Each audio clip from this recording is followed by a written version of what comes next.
ఫిబ్రవరి 21న ప్రపంచవ్యాప్తంగా red book day జరుగుతూ ఉంది. తెలంగాణలో కూడా సిపిఎం పార్టీగా రెడ్ బుక్ డే విజయవంతం చేయాలని ఆ రోజు పార్టీ శ్రేణులంతా కూడా కమ్యూనిస్ట్ పార్టీ సాహిత్యం గురించి అధ్యయనం చేయాలని విజ్ఞప్తి చేస్తూ ఉంది. ఎందుకు ఈ red book day?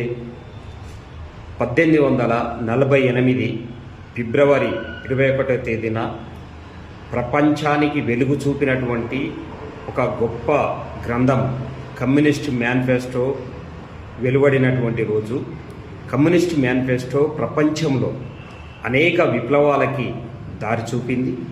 Paris commune కానీ, అలాగే 1917లో వచ్చిన రష్యన్ విప్లవం కానీ, ఆ తర్వాత చైనాలో జరిగినటువంటి విప్లవానికి కానీ, క్యూబాలో జరిగినటువంటి విప్లవానికి కానీ, అనేక తూర్పు యూరప్ దేశాలలో కమ్యూనిస్టు విప్లవాలు రావడానికి కారణమైనటువంటి కమ్యూనిస్టు మేనిఫెస్టో ఆవిష్కరించబడినటువంటి రోజు.